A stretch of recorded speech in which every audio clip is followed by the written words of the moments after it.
Hi, Becca. Could you please introduce yourself and what you do with your business? Hi, my name is Becca Meadows. I'm the owner and designer of Sadelmager Design House. And Saddlemaker is a business that is dedicated to making long-lasting, durable, sustainably made leather products. This is something that's very different than what we're used to in the industry because what I do is I make something that's guaranteed for life and as well as just as stylish as it is durable. So I read in one of your blog posts that you mentioned, I thought only the rich and famous could start their own fashion brands. I thought that was really interesting thing you mentioned.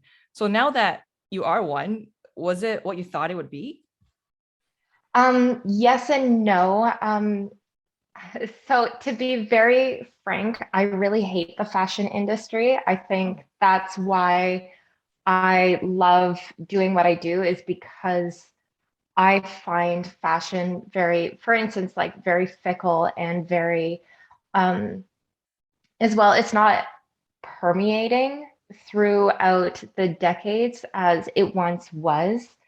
I mean, what we I mean, we have like so many things that we wear on a day-to-day basis that are staples of the wardrobe that Audrey Hepburn could wear and Joan Jett could wear and um, from now you could still wear it and it could still be stylish. So we do still have these staples that are a part of the wardrobe, but I find that there's so many things that are fleeting and we've become so consumed with fast fashion and it's what we wear now in 3 months could be considered like obsolete. And what's the cost of that? It's not only your wallet and it's not only I guess, the emotions behind it, but it's also the ethics, the pollution, the people that it exploits from every single step of the way. And that's one thing that I actually hate about the fashion industry. And one thing that,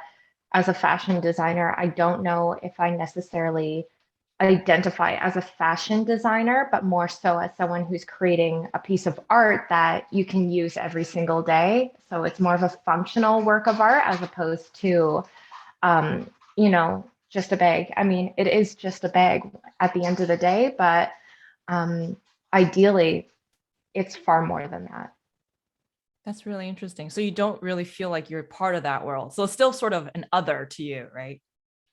It feels like it because I've done lots of mentorship. I've spent quite a bit of time in the fashion industry, not as an expert or anything like that, but just through my mentorship and then as well as a consumer, growing up as a consumer. And there is, I suppose, a feeling of otherness. I don't do things like necessarily seasonal releases. I will don't create something and say this is for fall or this is for spring. I say this is forever. Yeah. And I was happened to be inspired and this is what I created and this is the leather that I have and these are the resources that I could put into it and that's what I created. And it's not about building hype and creating this big launch and creating a huge amount of product and putting it out there and seeing what sells. Instead it's um, very, very slow, it's very small, it's very conscious and intentional, and in that way I don't feel like I fit the typical fashion brand because in that sense, fashion is all about, seasons. It's all about what colors are in. It's all about, Like um, trends. Yeah. yeah. And I never look at what the trends are. Sometimes I'll be inspired by a certain shape or style or color, but most of my inspiration comes from just the hide of leather itself, just the way that an artist can sometimes stare at a blank canvas and you might be feeling something a certain day, you might be going through something, you might have seen a recent movie or listened to a song and you feel inspired, and in that sense I identify more as an artist as opposed to a fashion designer. Do you identify more as an artist as compared to a business owner? What do you think? Yes. Okay, interesting. I I've been told that I have a good business sense, Mhm.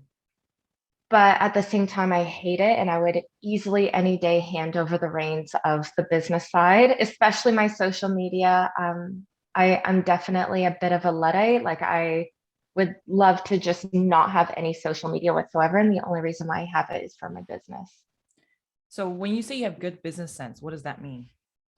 I think good business sense is so for instance, being able to analyze the data, being able to analyze your target consumer, being able to build a brand strategy. I'm not saying I'm perfect at it by any sense of the means, but I do have a sense and an understanding of it, and also a very I have a very strong willingness to learn, especially if it is a weak spot. I want to learn to do it myself or identify when I need help with it. So, hence pursuing a lot of mentorship. And I just completed an incubator program. So, identifying what my weaknesses are and finding mentors who can help me with those weaknesses. And I think in that sense, I do have a strong business sense, but it's just as much as having strengths as it is identifying your own weaknesses. What's this mentorship program that you took part of? So I just finished the Ryerson Fashion Zone. So it's an incubator program for fashion startup businesses. Is that a paid mentorship? Like, how did you find out? So you apply to become a part of it. You get, it's either 3 or 4 months, which are covered. And then after that, you pay a membership fee on a monthly basis to continue. Oh, wow. Okay. So this Yeah. was, so you had to go through some education to learn about business, right? Yeah. So for this, you didn't have to go through education to Oh, know okay. of your business, but what you have to do is you have to submit like where you're at. So there's businesses who enter at different points of the business, whether it's ideation, getting ready to launch in the market, already in the market, but are looking to scale. So there's different phases of your business. Where I was at was I've been in the market already. I was already selling, I was already generating revenue, Yeah. but wanting to grow my business. I think originally I wanted to say scale my business, but I think that I've completely abandoned that term for my own business because I don't think it really applies to the model that I run. But yes, looking to grow my business and explore new avenues. Interesting. Okay. Yeah, because I asked about artist versus business owner because that's a very, I go through that too. I know what that's like, right? In the sense of I want to be Mhm. creative, I want to express, but then I also need to cater to customers' needs, what they're interested in, think about their perspective. I think that's like the difference between a hobby and a business. A hobby is much about satisfying yourself, exploring, experimenting, having fun, taking risk, Mhm. right? When you're doing a business, it's completely the opposite. The dynamic changes because it's no longer you at the center. A lot of it is focused on the customer. And Mhm. yeah, so that's an interesting thing to explore and consider in terms of identity, right? And as well, like really exploring that customer psyche. But I think in the creative business, there is a bit of an allowance for selfishness. I was Yeah. listening to this conversation between the two partners of Hackworth Design House. Yeah. She actually inspired me, her business inspired me to start my own brand because she has a slow, intentional fashion brand, artist brand, really, where she has these staples for the wardrobe. Everything's consciously made, everything's intentionally made. And it was interesting because going back to catering to the client's needs, she would sometimes create a piece that she felt her clients would want. It was something that was popular, and but her heart wasn't in it. And she said that it would be the darndest thing because objectively she knew that it should be a bestseller, Mm. but it wouldn't perform well. And she could tell it's because her heart wasn't in it. So I think it's about balancing Yeah. what you're passionate about Mm. and have that drive behind Yeah. and lining that up with a client's needs. And I think that's the hardest part is when you're Yeah. inspired by something, you're like, no one's going to like this. Yeah. And when you're not inspired and saying everyone's going to like this, and you have to find the cross between being passionate and the consumer at the same time and mesh it together. And I think that's the challenging part that I think you can probably relate to is, Yep. yeah. Yeah, it's also there's that part of customers are attracted to a brand because you're creative and you're enthusiastic about it. They don't want Mhm. people who aren't passionate about it, right? So you do have to have that good mix. As I say, it's really about that balance. And I think that's a big challenge because it's tough. There's no way to measure that line, Mhm. but that's important to have. Okay. So I do have a question I want to ask about. You mentioned about the model of your business. So a lot of companies now, they sort of a business depends on having sales, right? And this idea of some products, is planned obsolescence, right? So how does that conflict? Does this idea conflict with the sustainability of your own business in the sense of you're not really focused on creating things that are seasonal. You're not focused on creating more products. Um, do you have a way to balance that? I think that's something I'm just figuring out. So Yeah. I just finished my first year full time in September. So I started September 2020 full time. And it's all about figuring out this model. And it's something I'm probably, honestly, it's going to be something that I will be working with for years, trying to figure out that right balance. Yeah. But typically, I mean, you generate more sales, you increase your level of production. Once you exceed your own personal capability of production, you start hiring people, whether it's people on a sales team, whether it's people on the production. And I think that's where I really struggled with some of my mentorship and the way that people wanted to talk about my business was at what point do you want to outsource to a factory? At what point Oh, are you going to find a contractor to make things for you? yeah. And I was like, well, then why would I do it? Yeah. you know, and I know that my carrying capacity is my ability to produce. That's my limitation. And Yeah. I'm going to hit that point where I can't grow my business any further, but I'm not looking to be a monolith. I'm looking to be self sufficient, Yep. to have consistency, to have stability. And I'm not looking to grow and grow and grow. I'm not saying I would ever be, but I'm not looking to be the next Mark Zuckerberg. I would never, I dream of it, like that's not my Yeah. goal is to keep growing. My goal is to reach a point and if people say, hey, I really want this bag, when are you making it again? I'll say, hey, I'm forming a wait list, right? I've Mm, had clients who have waited um, to save up for 2 years to have one of my bags, and I know my wow. clients are very dedicated for that level of artistry and attention and the customer service behind it. I made a bag last Christmas for someone. He ordered it for his girlfriend, and she had first discovered the bag 5 years beforehand. And they were living in two different countries. They weren't even in Canada. He was looking for ways to source the bag to bring it out to her, and it was very, very challenging. So it wasn't until they both moved to Canada that he bought the bag for her. So it was 5 years of waiting for this bag to come to them, but it had a lot of meaning and it also had a history of their relationship for it because they had been together for so long.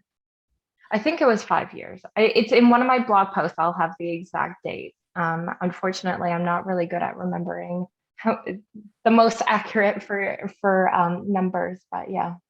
This is super interesting because one of the challenges I think all brands have is building brand loyalty. But it Mhm. seems like your clients spend a lot of time with your brand, like products and brand, before they even make a purchase. I think that's really interesting because it's a little bit of opposite, right? People usually, if it's, I guess, a low price point, they won't spend too much time with it. They purchase it and they're out. But with your Mhm. products, people have spent time with it. They're thinking about it. There's memories formed, there's conversations about it. It's really interesting how that's kind of played out for you in that way. I think the thing that I'm really trying to form, like every brand has a story, but I think my story is more so my client story and the relationship that Yeah. they have. And that's why I'm really focusing like on this is an emblem of the life that my clients build with it. So um, I've had clients who have proposed to their now wives or partners with these bags, like had an engraved plate, "Will you marry me?" And have scoured the internet trying to locate me and saved up, and they bought the ring, and now they're getting the bag um, as a way to propose to their partner. And Mhm. for me, that's just far more important than just selling an Yeah. item, Yeah. because then it becomes a story. And, 50 years from now, because it is so durable, and I do truly mean 50 years from now, when you're still using the bag and it's more beautiful than the day you have it, because it's going to patina and the brass is going to work in and everything about it is going to be 100% yours. You are going to be looking at and being like, wow, I still have this bag and we're celebrating our 50th wedding anniversary. And this is a bag that, my partner proposed to me with. So it's just beautiful to be a part of that. And it's not just a story of like what went into the bag, but how you continue to use it over time.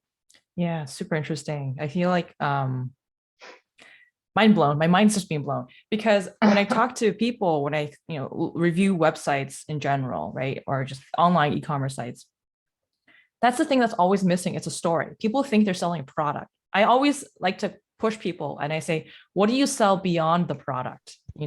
There's so much more to it. And for you, it's that story that they can create with their life, right? So Mhm.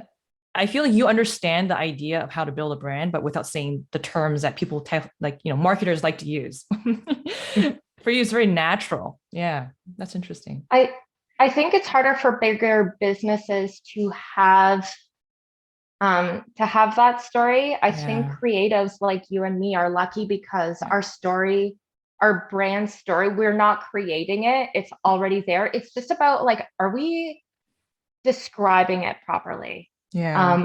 And I think that's the hardest part about being a creative and like being a part of like a business model is like organizing those thoughts and those feelings and your inspiration and saying, okay, am I saying it properly? Because I can say it through my work, but I don't know. My problem is that I drag things on way too long. Condensing anything into one sentence or to one message is the hardest part.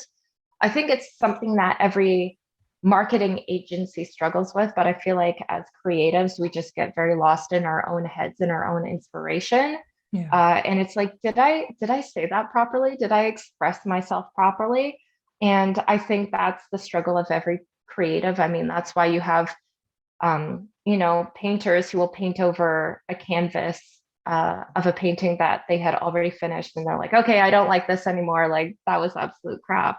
I don't think I expressed myself properly. So I think it's very much the same way. And I'm sure with you, so your creativity, is it creative writing? Like what's your creative backstory? Yeah. So in the past, in my previous life, I was an information designer. So it's Mhm, not really interesting, but it's actually a very specific niche where mhm, we design PowerPoint reports or bar charts, get really creative with data as well, right? People do experimental mhm, stuff. It's really neat. So that's kind of the field I'm coming in from. And it was a challenge because when you try to pitch to clients work, you want to pitch them really creative work. That's kind of stuff you want to do. But for them, they want mhm. standard work because they've seen Yeah, it before. It's safer. They know it works. They don't want any risks, right? So that's like a challenge I've always had. Yeah. yeah. And as well, like being is so inspired. But I think as well, when you're working on someone else's work, you have a unique perspective because you have a fresh set Exactly. of eyes. Yeah, Yes. that too. So I imagine you're on the flip side now where you're looking at your own business and you're like, I just want someone else to look at this. Like I wish I could Yeah. look at it with a fresh set of eyes. Yeah. Yeah, that's really interesting. And there's also like the element of craft, right? Yeah, I'm actually a little bit curious about this because you mentioned, a couple of times throughout your videos, your blog posts that the work you do is quite unforgiving. It requires a lot of Mhm. patience. What do you think about the future of it? Do you think there's people interested in learning it, interested in continuing it? What do you see? I see that there is a growing industry of independent leather workers, and I think it's something that is coming from, in big part, from the, I would say, like Gen X and millennial generation that are experimenting with it, whether it's from a hobby perspective or from a business perspective. But I see a lot of people doing that. I mean, there's more like leather crafters, for instance, who are really they're the reason why I'm able to source my hides, and they're the reason why I'm able to source my materials. I mean, there's stores like Tandy Leather, for instance, that are dedicated for leather crafters because people have it as whether it's a hobby or as a business, and all from their own unique perspectives. And I think it's something that we have a bit of a revival of craft. I mean, there are more and more people who are sewing their own clothes and maybe or maybe not selling them than I think we did. I don't have the exact metrics on it, but I imagine it seems like higher than maybe 30 years ago because we went so far one way and now we're starting to push back a little. It's like a pendulum, right? It kind of swings one Yeah. way, it'll go the other way. And yeah, Yeah. exactly. That's really interesting. It's kind of like, how there's a rise of subscription services, right? Right now, I also see a rise of, one-time purchase products right now coming back because some Mhm. people are tired of subscriptions, right? So it's And kind of I think interesting. as well, it's like very counterculture, right? I Yes. think that Yeah. like Gen Agree. Xers definitely started it, Yeah. but we get to reap a lot of the benefits from the hard work they put in. Yeah. We have huge counterculture movements, such as, we're seeing it in social justice movements, which are so important, so should have happened from the very start, but we're starting to see where it's like it's even picked up by mainstream media in a way that it was never before. Um, and we get to see more and more of these benefits. And I see even what we're wearing every single day is now becoming a counterculture. We're starting to wake up and we're starting to hate fast fashion, for instance. And so we're buying from slow, intentional brands and we're starting to see the value. Oh, okay, if you actually invest in your pieces, then from there, they can last a very long time. And we became so accustomed to buying a $20 shirt and it doesn't last a season. So when we think, oh, why would I spend $80? It's not going to last very long. It's like, well, actually, it can last me the rest of my life. My kids could end up wearing it if I just spend that money on it just the one time. And it used to be very common. In fact, we spent most of our history in terms of wearing clothing. It would be like you go to the tailor, you have something made. It would be a simple button up shirt and it would be fitted to you. You'd have like two or three shirts in rotation, and that's all you owned, Yeah. but they lasted a really long time. And then, you would pass it on to your kids, and they'd be like, oh, great, I got Pa's old shirt because he got a new one made. And it used to be an investment. You used to have to pay a lot of money in Mm. proportion to your income. And we just became so accustomed to, I want what I want, and I get to have it whenever I want to. And I know that in my household growing up, I was not allowed that. Basically, it was like you have to basically want something for 2, 3 years, save up, and then you can buy it, or hope that it ended up in your cousin's hand me downs, like Yeah. the flare fitted low rise denim. That was big in the early 2000s. When I saw that come in from like my cousin's hand me down to me, I was like, oh my gosh, this is so exciting. Um, and I used to hope for those things. And I'm noticing a lot of my clients actually think the same way. A lot of them have been looking for a bag, but never saw something that met all of their key points, whether it's sustainability, durability, style, color, hardware, pockets, size, etc. it just didn't meet all those things. And I'm noticing my clients are very, very discerning in the same sense I was, where they will wait 2 or 3 years to make a purchase. Just in the same way, growing up, I would have to save up for 2, 3 years to buy a certain pair of jeans, for instance. So it's a very different mindset towards fashion than what we're accustomed to. It's interesting to me that using the term client, but you don't use the term customer. Is there a difference for you?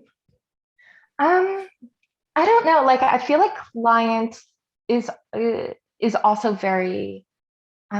I could be completely wrong, but I feel like there's like a service element to it, whether it's a Yeah. customer service element, and as well, it's interchangeable in a lot of through different industries, I suppose. I haven't really thought of that, but I feel like client feels a bit more intimate. And Yeah. Intimate. I That's a good would word. have to say, like a lot of my clients, I do have a relationship with them. Mm, So a lot of clients, they'll reach out to me. They will have discovered me through the website. They may have a lot of questions about it, like how do you find it wears, and um, like, can we change this, and what colors are available, and what would you recommend? So they might ask me.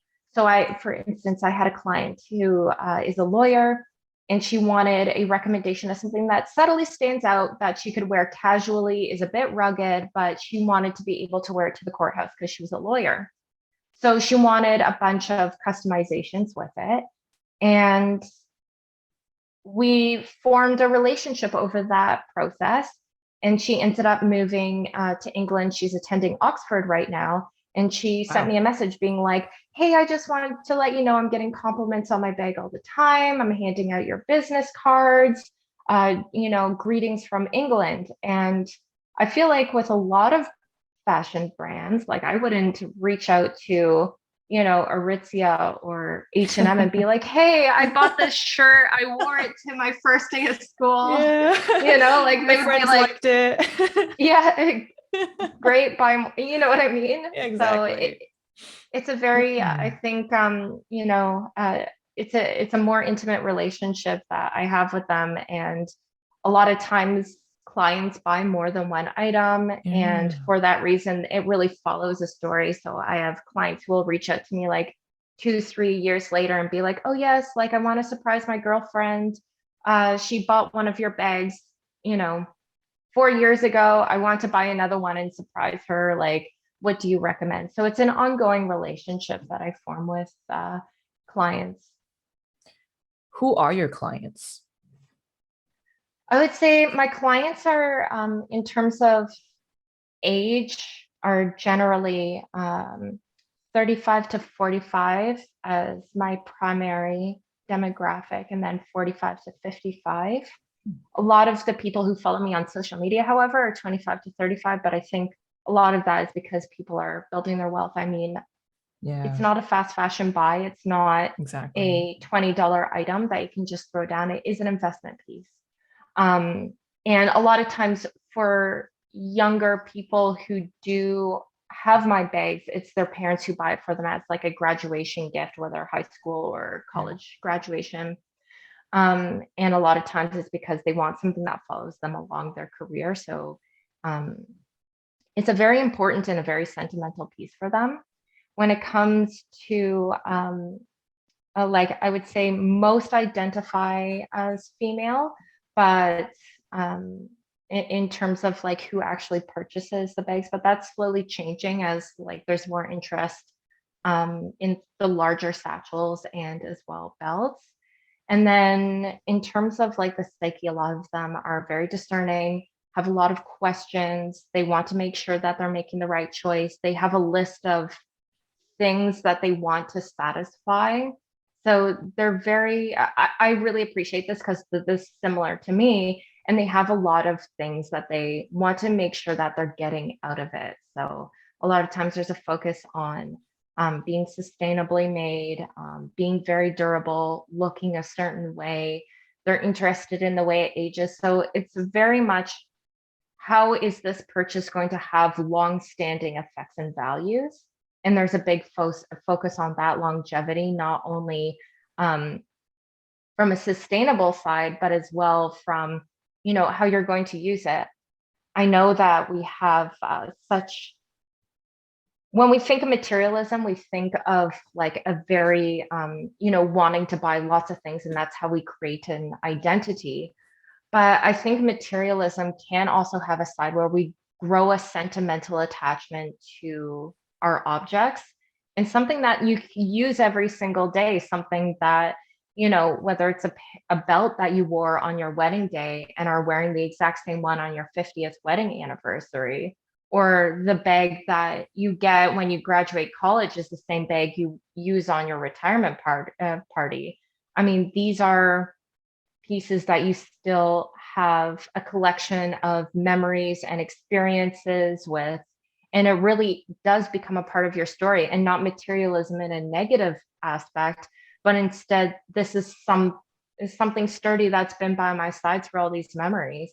I mean, we have obvious attachment to things like our engagement rings, and that's not seen Yeah, that's true. negatively. We think of it's an emblem of like that love and that relationship. Why can't you have an emblem of for yourself that has been with you by your side through thick and thin? So for that reason, that's why I love creating what I create. And my clients really do hold on to those values. And I think they really love that sentimental attachment, and make those purchase decisions based off of those thought processes, whether consciously or subconsciously. Yeah. So yeah, I asked that question because one thing that a lot of people have challenges when starting a business is they don't know who they're targeting or who they're selling to. And it's a hard thing to try to help people with, because I usually say, maybe try to focus down. Don't try to target everyone. That's not going to help you. Maybe try to focus down. And the other term people like to use is niching, right? Focus a little bit more and use that to start. Doesn't mean you stay in that niche. It's just a way to help you guide how to move forward. And for you, it seems like a lot of the people that tend to come to you have a mindset already of this idea of an investment piece, right? This emblem. And as you say, they recommend you. I think that's one of the best ways to do marketing is referral, right? And because they have this relationship with you, they're more likely to do that. So I think that's really interesting how it seems you really understand who your clients are. Like, who you want to work with.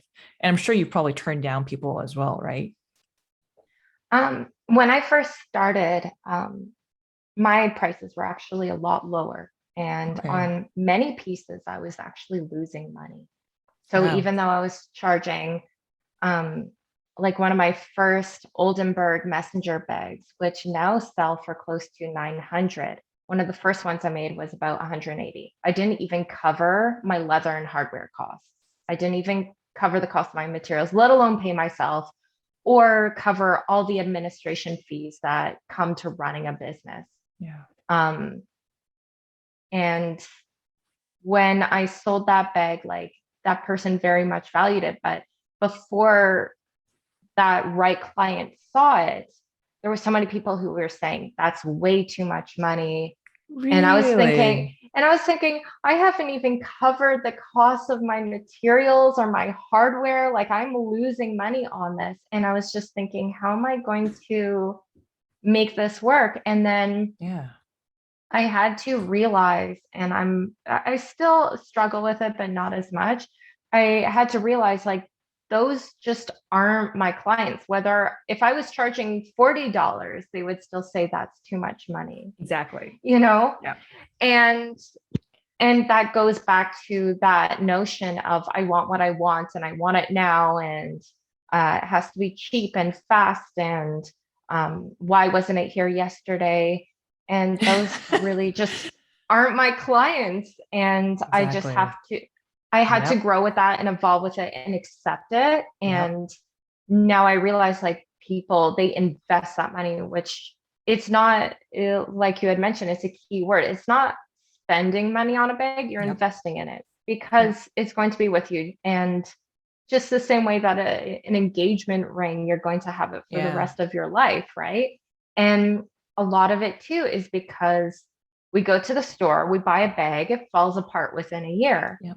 So people have that idea in their heads, like, oh, well, that's how much you pay for it. And they don't understand that it is a long-standing item and it really does come with experience. And then I have other clients who have bought from other leather workers. They have like 100% genuine leather belt that they bought 50 years ago. And they're like, yeah, I want one in another color. And there's no explanation needed. Like they know how much it costs. They know why it is a higher price point, but they're happy to spend it and get exactly what they want.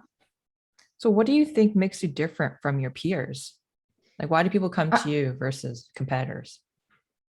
Um, so in terms of like any other fashion brand, let's say like leather bag maker, whether it's Roots Yeah. or Red Sack, which are higher quality items that are, I would say, like in the mid price point range, as opposed to buying Hermes or Chanel, for instance, versus Forever 21, where it's not even a leather bag. So in terms of like mid price point range, I would say a lot of people gravitate towards the fact that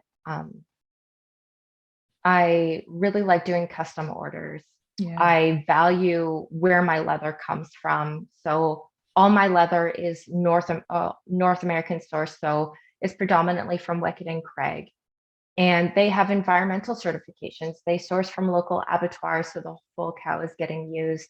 They are very conscious. It's supporting a local economy. Yeah. And this is all very, very important. And as well, I'm not shipping it overseas. There's a reduced carbon footprint because of it. Yeah. And in addition, it's the fact that I use a leather that's going to withstand the test of time. So my experience comes from being a saddler. Yeah. My dad, he trained with Schleisa and Pegasus Saddlery, and he focuses on the equestrian side of the business where our business actually set its roots. And so when you're working with a horse, which is a 1,500-pound animal, everything needs to be very strong, very Yeah. sturdy. It needs to be able to withstand all weather. It needs to withstand tugging and strapping and all of these things that if it doesn't, it's dangerous. Like you can't sell it to a person. And so it's just a standard in the industry that it has to be a very high quality piece because of the safety element for it. And that doesn't apply into fashion. So my idea was very much taking these traditional saddlery techniques and that expertise and knowledge and applying them into the fashion industry, knowing very well that the same leather that I use is the leather that is used on saddles that I have refurbished and brought back to life that were left in moldy barns that are 100, 150 years old. And we refurbish them, we reflock them, we shine them up, we do repairs as needed, and then they're able to be used again. And that also is very environmentally conscious, is that repair aspect. A lot of pieces nowadays, they're just not worth repairing. Yeah. And I remember because we do a lot of tack repairs, people would bring their old bags and they would say, hey, can you fix this? And I'm like, there is nothing holding this together. It's Ah, not a genuine leather. It's not 100% leather bag. It would be a little piece of leather that was laminated with cardboard and plastic and stitched together. And it was sold to them as a genuine leather bag. And I couldn't repair it. I couldn't fix it. But our saddles, because they were 100% genuine leather, we could fix them. yeah. And the repair model is something I wish we saw more of because it reduces waste Yep. so much so. And where that all starts is quality materials. And another thing too is I source all my hardware. It's all stainless steel or solid brass. And it comes from local small businesses. So all my hardware, for instance, it comes from Wall, Ontario. It's a small family owned business. And I'm on a first name basis with the owner as opposed to ordering from, a large, factory that may not have the ethics behind it that I Yeah. want to see in my own business. Yeah. So all the benefits you listed are all the things that only a small business can do. Essentially. And that's a thing that you build these relationships with the suppliers, right? and local. The quality comes from time, right? Craft Mhm. and the transparency is there. So I see that, and I think you communicate this quite well on your website as well. Thank Um, you. yeah, so we're almost out of time. I'm going to ask you one last question. Mhm. Why do you do what you do? Why? Because I don't like people settling for less than extraordinary. I'm a very, very picky person. I'm an only child in case I haven't come across as such, but I usually very clearly do. I'm an only child and I'm used to getting what I want. I know that sounds awful, but it's true. And when it comes to investing your hard-earned money in something, I don't want my clients to have to settle for anything less than extraordinary. So they get to hit all those pain points and find something that satisfies exactly what they're looking for. And I also get to inject my passion into everything that I make. It's not a soulless, empty product. It's something that has a story when you buy it, and that story just is the beginning for when you get it. And that's why I love doing what I do. And I'm excited that I get to be hopefully not a starving artist, maybe a lean artist, but hopefully not starving. And I think it's just so amazing when you get to be creative and actually be passionate about what you do. And I realize it is such a privilege to be able to do that. And I take it very seriously every single day. So that's why I do what I do. Great. Thank you so much for your time. This was a wonderful interview. Thank you. Thank you. I'm happy to hear that.